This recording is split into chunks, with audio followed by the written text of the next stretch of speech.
In the years since the start of the Israel-Gaza war, the world has witnessed horror, shock, relief, perseverance, and uncertainty. How did we get here? Let's look back on this last year. The war began on October 7th, when the militant group Hamas breached Israel's borders, attacking military bases, a music festival, and families in their homes across 20 Israeli communities. Israeli officials said about 1,200 people were killed and more than 250 taken hostage. That same day, Israel declared war on Hamas, launching intense airstrikes and a siege of Gaza, closing border crossings and restricting delivery of humanitarian aid. Later that month, Israel began a full-scale ground invasion. After weeks of battles, Israel and Hamas agreed to a pause in the fighting on November 24th.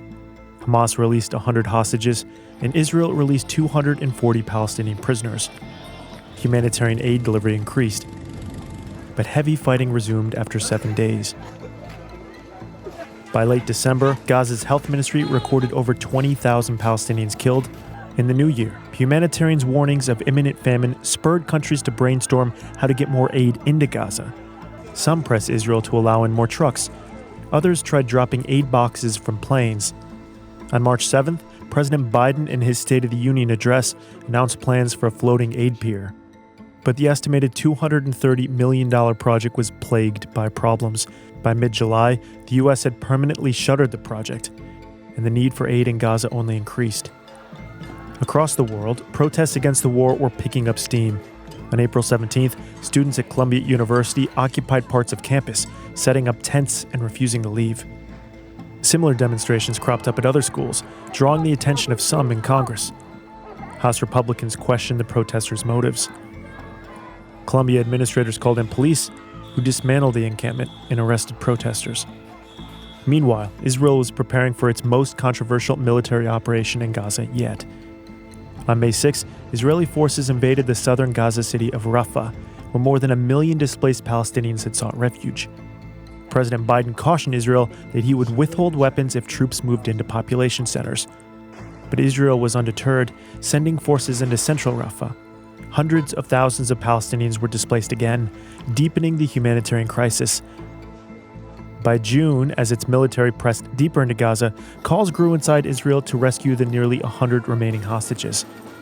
Israeli forces on June 8th staged a complex daytime operation involving thousands of troops, technicians, and analysts, and freed 4 hostages in central Gaza.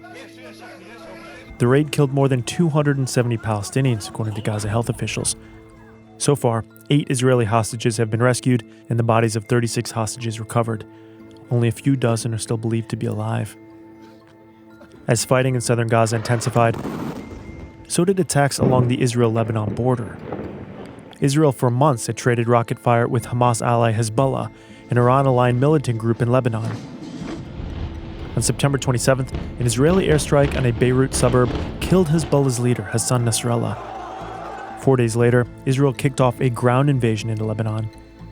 In retaliation, Iran fired hundreds of missiles towards Israel. Israel vowed to respond. 1 year into the war, hopes of preventing the conflict from spreading across the region are fast fading.